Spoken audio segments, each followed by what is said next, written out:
My name is Kathleen Carter. I'm a vascular sonographer and I live and work in Norfolk, Virginia, affiliated with Eastern Virginia Medical School.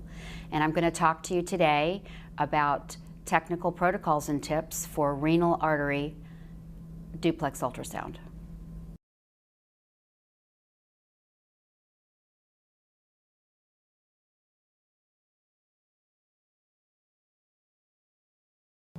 We're going to talk today about renal artery disease and the protocol for doing a renovascular duplex ultrasound, and hopefully give you a few tips to help you in that endeavor. Color duplex ultrasound allows for both anatomic and functional assessment of the flow within the renal arteries. It does require a bit of skill. It's a little bit more challenging than some of the other peripheral vascular studies, but in centers that perform many studies, the sensitivity and specificity can be very high. We're going to use peak systolic velocity, renal index, resistive index, systolic rise time, and the renal aortic ratio to look at potential stenoses within the renal arteries. The indications for doing a renovascular duplex would be new onset hypertension, and particularly hypertension that's refractory to medical management. Many of these patients come in and they are on 3 or 4 medications without control of their blood pressure. We also can use this for monitoring of known renal artery stenosis. We're often referred patients who have a bump up in BUN and creatinine, or with an epigastric or flank bruit. We are occasionally asked to look at patients with potential renal vein occlusion, or in follow-up to a procedure like renal artery bypass, angioplasty, stenting, sometimes for screening for renal artery stenosis prior to beginning ACE inhibitor therapy, suspected renal artery aneurysms, suspected AV fistula, particularly after a biopsy, or evaluation of renal transplants. Now, atherosclerosis causes about 90% of renovascular hypertension. Most hypertension is essential hypertension. A small portion of hypertensive patients have renovascular hypertension, and again, most of those are caused by atherosclerosis. Stenosis usually occurs at the origin or orifice of the renal artery if it's atherosclerotic, and it's almost half the time it's bilateral.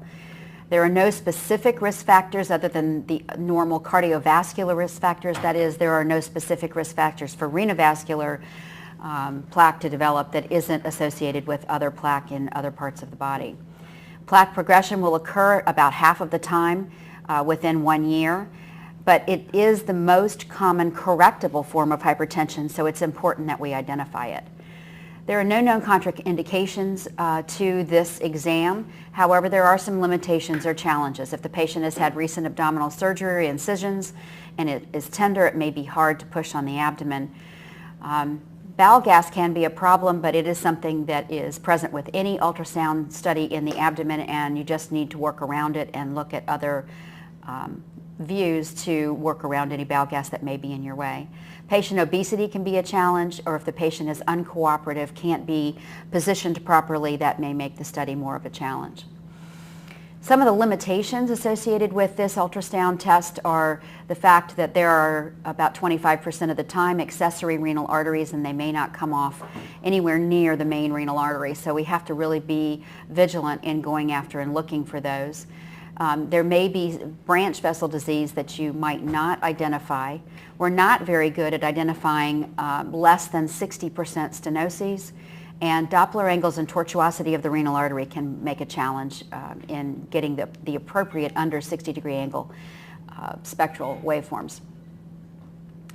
The equipment that you need to use is going to be high-resolution ultrasound that has good spectral and color Doppler deep within the abdomen. We're going to use low-frequency transducers, and I usually use a combination of transducers in performing renovascular duplex, depending on the patient's body habitus and where you have to go. You often may have to use a phased array transducer with a small footprint to get between the ribs.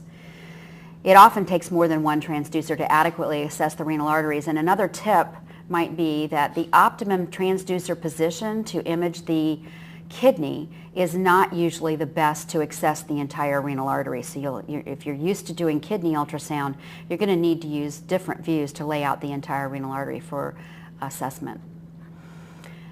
Patient preparation is usually keeping them NPO, but I usually let them have as much water as they want. That keeps the kidneys hydrated and it makes for better imaging. Absolutely, you want them to take their antihypertensive medications before coming in for their exam. And there is some consideration made for diabetics if they need to have a light breakfast that usually won't interfere with your test too badly. Have a light supper the evening before. I usually encourage patients not to eat anything that they know is gas producing. Scanning in the morning usually is best. No gum chewing or cigarette smoking because that introduces air into the abdomen. Usually position them with their head elevated in a comfortable position, and most importantly, allow enough time to do this exam properly. The exam components are going to include assessment of the aorta from diaphragm to the iliac bifurcation. We want to be able to identify if there's any aortic or atherosclerotic disease there, because we're going to use the aorta for a renal to aortic ratio, and you do not want to use the aorta if it's severely diseased, aneurysmal, or if the flow there is less than 40 centimeters per second or more than 100 centimeters per second. We're going to use direct visualization of the entire renal artery. We want to go, even though most of the disease is in the proximal portion, we want to look at the entire renal artery. Other diseases like fibromuscular dysplasia will be in the distal, mid to distal portion of the renal artery. We're going to use B-mode, spectral and color Doppler, all of the tools within the arsenal that our equipment can give us to identify where the blood flow is. And then there is indirect analysis that can be done, shouldn't be done independent of the main renal artery assessment, but can be some adjunctive pieces of diagnostic information used in the parenchyma for acceleration time and systolic rise time and resistive index, and we'll talk about those separately. There are a number of views and transducers that can be used. AP view usually is where I start. The intercostal view can be used when you don't have good AP imaging. My favorite view would be the subcostal view. The image here on the screen is of the banana peel view, as some folks call it, and this is not a view that I have particular success with, but many people do, where you can see both renal arteries in the longitudinal view coming off of the aorta. You can put patients into the lateral decubitus and move their abdomen out of the way if you need to define certain portions that are not readily available in the AP view. Sometimes you can actually come in posteriorly. Using the liver and the spleen as a window is helpful anytime that you go through something that's a tissue that is homogeneous. That can help just provide a window into the kidney. As I said before, it's probably helpful to use a number of different transducers depending on the patient's body habitus and what access points, what windows you're going to use.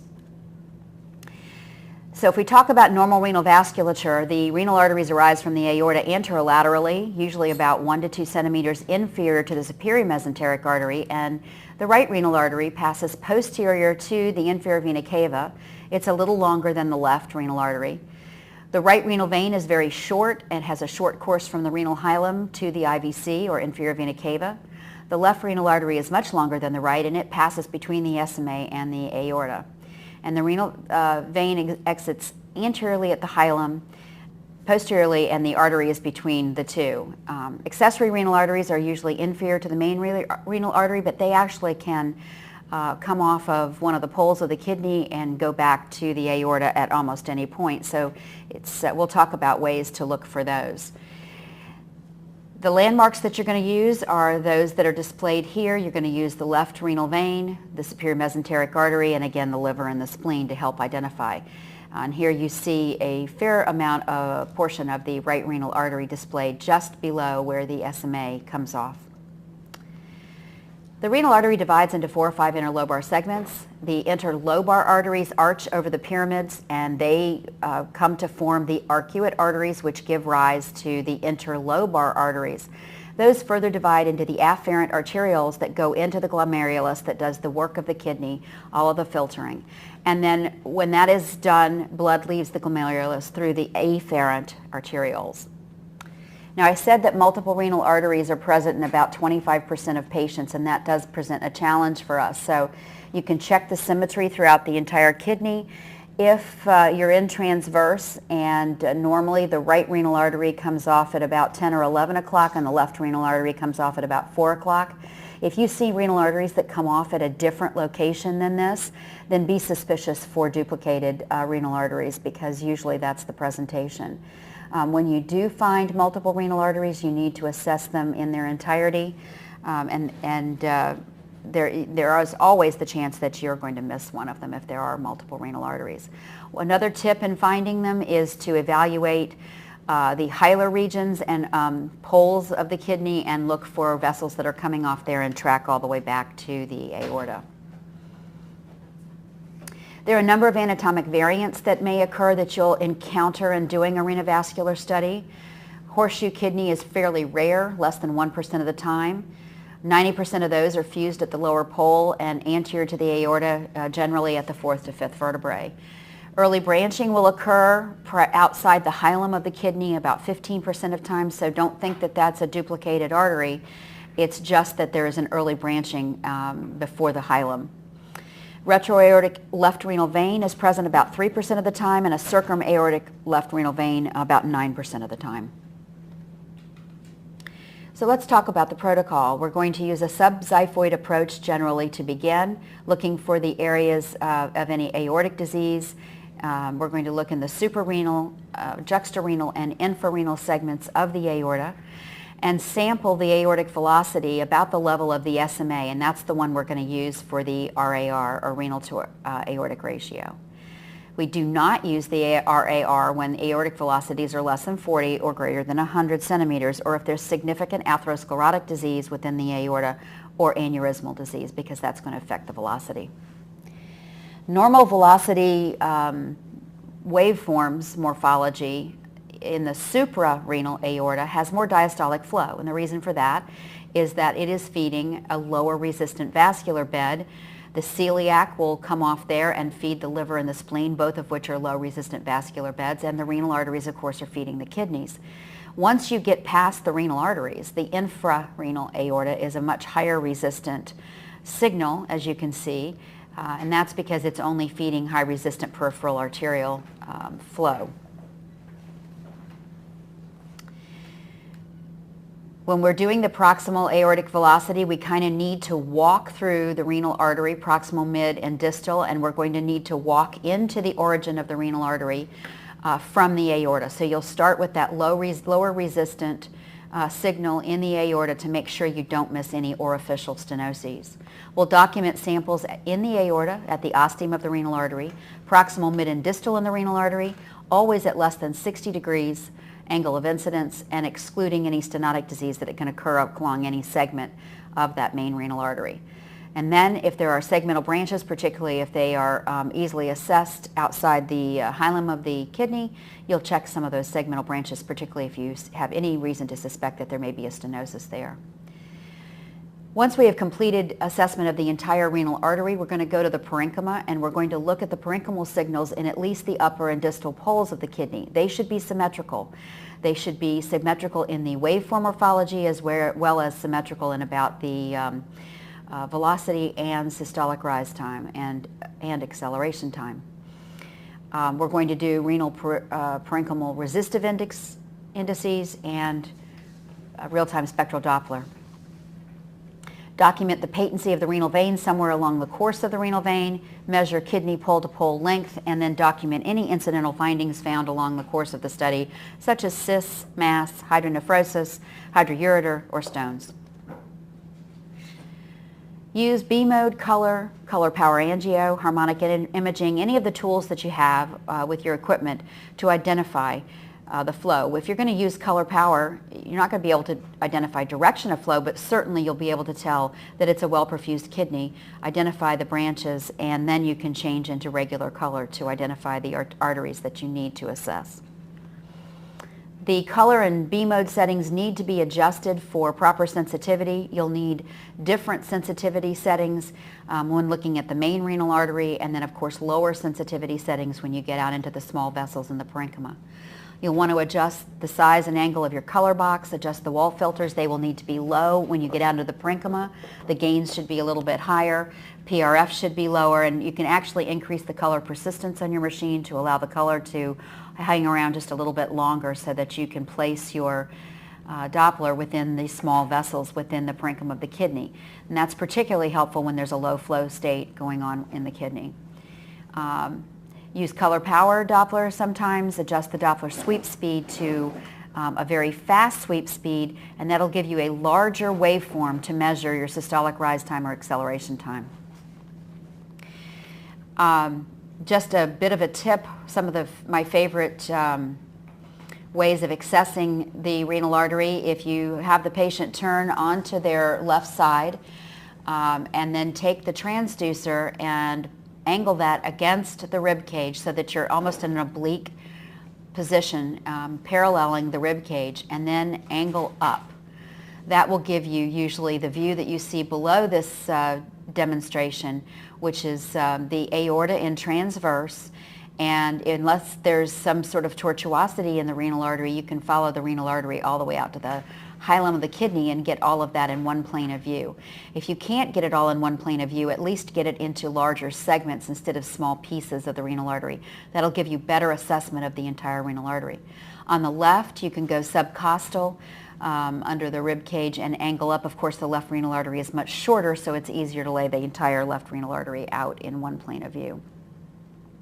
Another technical tip is don't be afraid to push. Patients usually are fine with you pushing on their abdomen.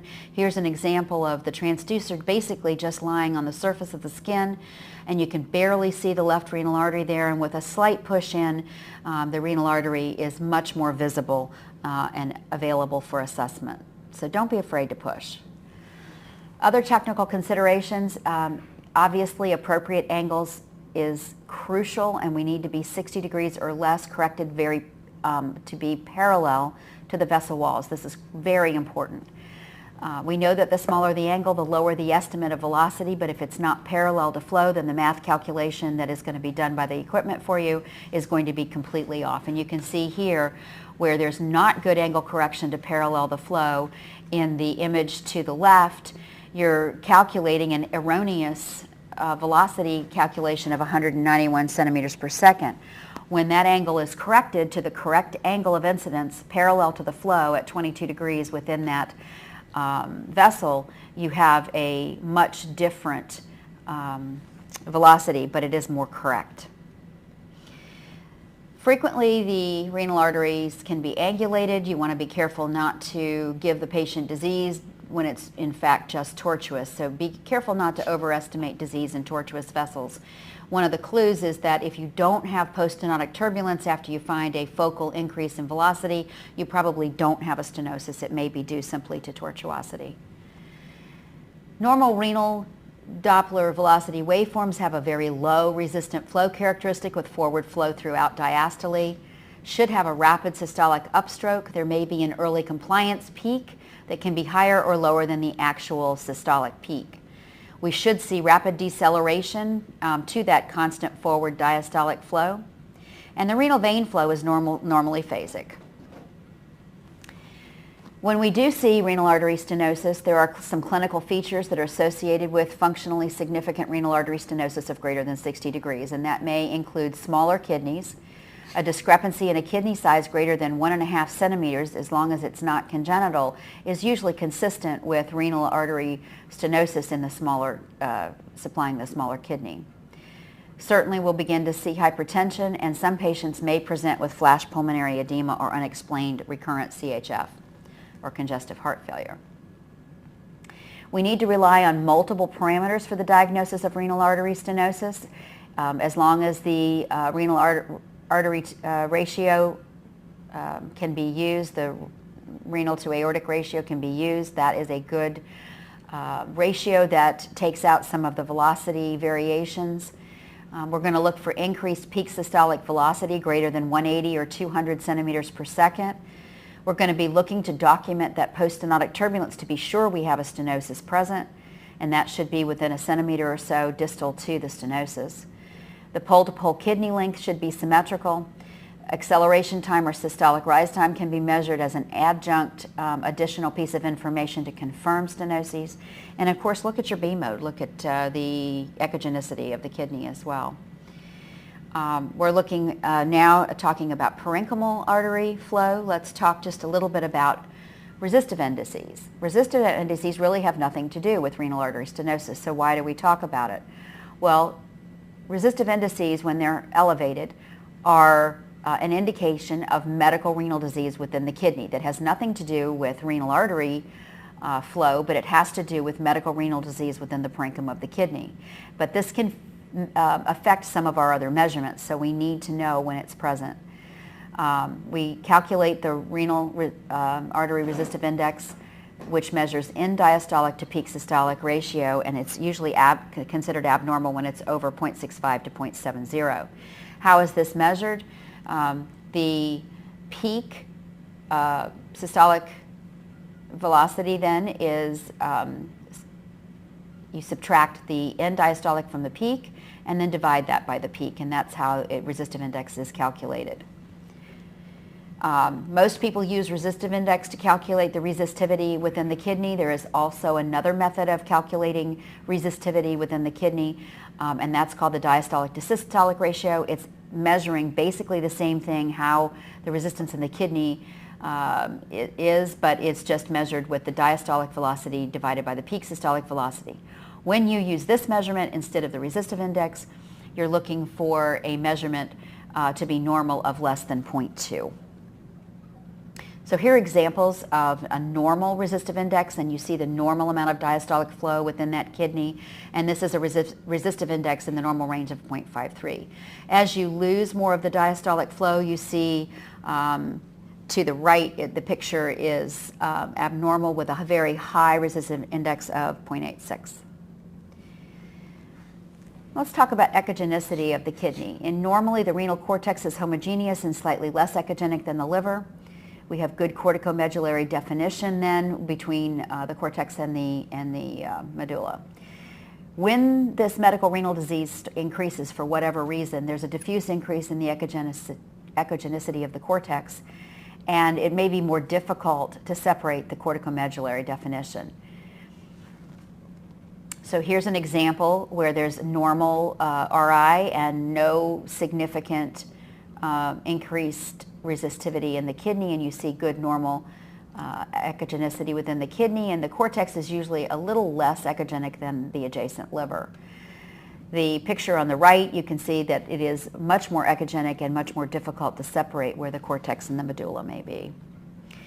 In a patient with a poorly functioning or non-functioning kidney, that kidney becomes very echogenic, and as you can see, more echogenic than the adjacent liver. Now, I said we were going to talk about some of the indirect testing that can be adjunctive to the evaluation of the main renal artery. Systolic rise time, or also called acceleration time, is the interval from the onset of systole in one cardiac cycle to the initial peak. And it's normally less than 100 milliseconds. It actually is normally less than about 60 milliseconds, and over 100 milliseconds is usually consistent with significant stenosis or occlusion. These are very small waveforms and very subject to error, so you really need to speed the sweep speed up to elongate the waveforms and decrease the scale to enlarge the waveforms so that you have a larger field to do this very small measurement with. Now, there is one caveat. If the patient has a significantly elevated RI, this will affect the accuracy of the systolic rise time or acceleration time measurements.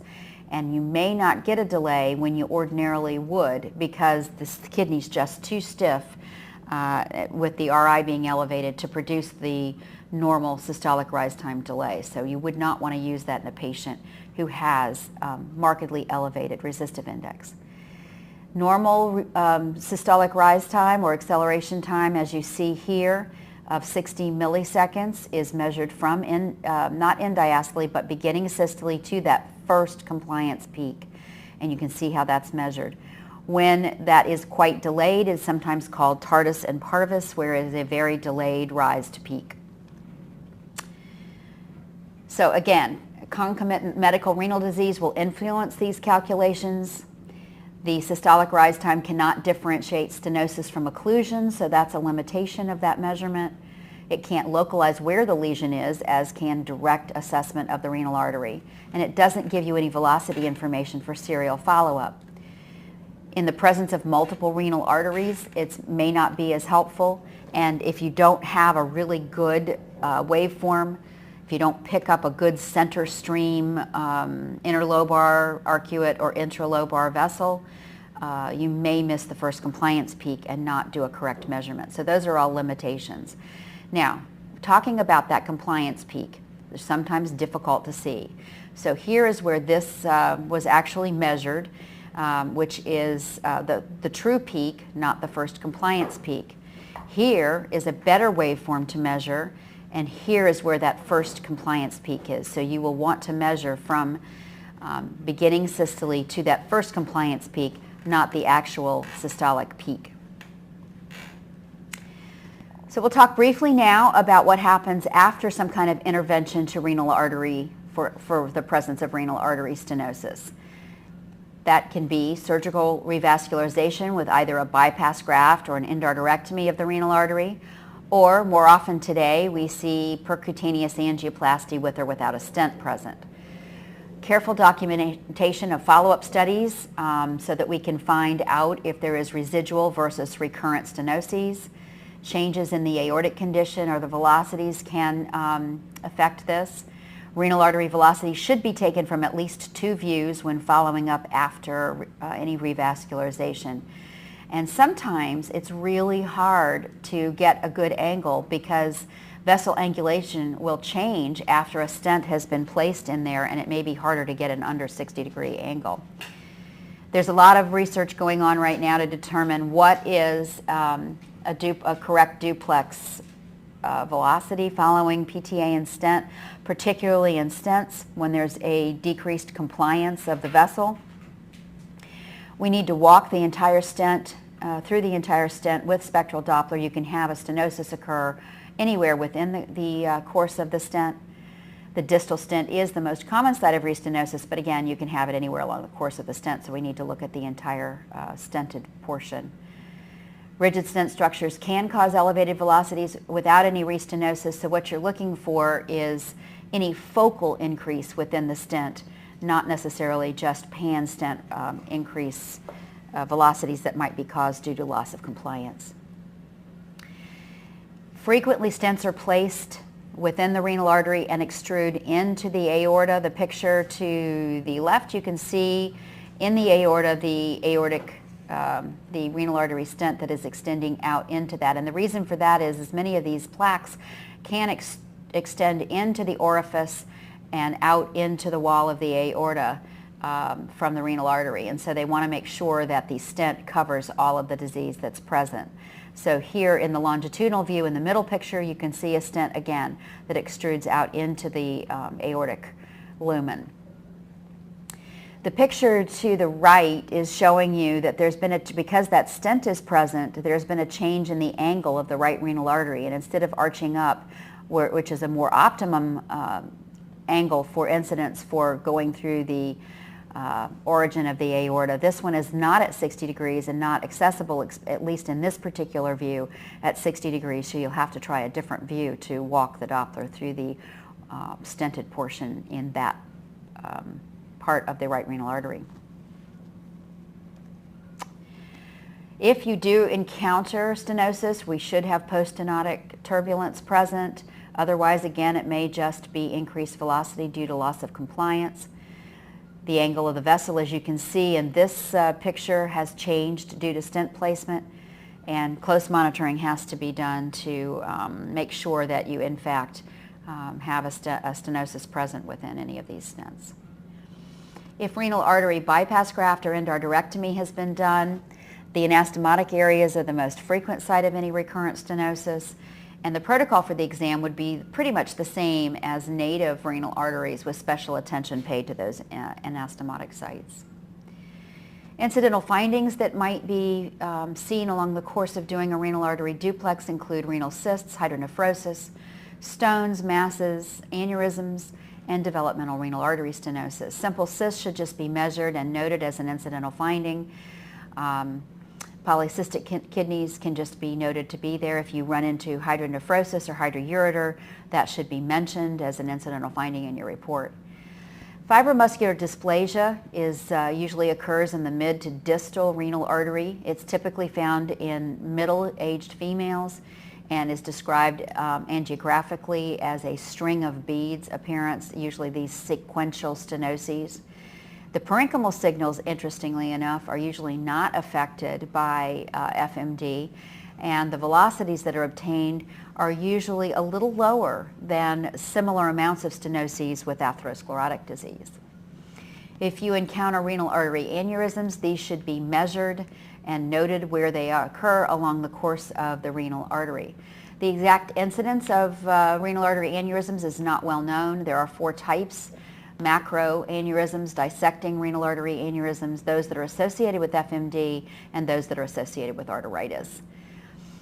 The etiology of them can be FMD, atherosclerotic, arteritis, trauma, and complications of a procedure. Most renal artery aneurysms are asymptomatic, and rupture is rare within the renal artery aneurysms. They can result in embolization or renovascular hypertension. Spontaneous dissections most often occur in otherwise normal arteries. The pathogenesis of this is poorly understood. Usually occurs in the mid portion of the renal artery, and intervention is usually indicated if there's an acute occluding dissection or severe renal vascular hypertension associated with it. The subgroups of these can be spontaneous, non-iatrogenic trauma. It may be catheter-based. It can be associated with ischemia, is far more common in men, and about 1/3 of them are bilateral. Renal arterial venous fistula malformations. Renal artery arterial venous fistula is an abnormal arterial and venous connection at the capillary level, or a direct connection between a main artery and vein. Acquired lesions after biopsy are much more common than congenital lesions, and again, biopsy and sometimes penetrating trauma are the main causes of renal AVFs. They usually present with an increased cardiac output and venous return, resulting in hypertension, perhaps hematuria. Abdominal bruit is present in about 70% of these patients. Developmental stenosis is uncommon, but it causes about 40% of renovascular hypertension in children, so it's worth mentioning. Hyperplastic vessels occur with secondary intimal fibroplasia, and they usually have an abnormal fusion of the paired dorsal aorta.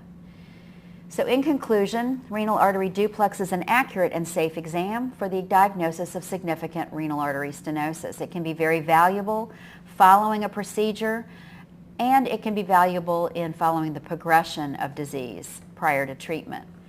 The accuracy is directly proportional to the experience of the examiner, and it takes careful preparation and time to perform these studies.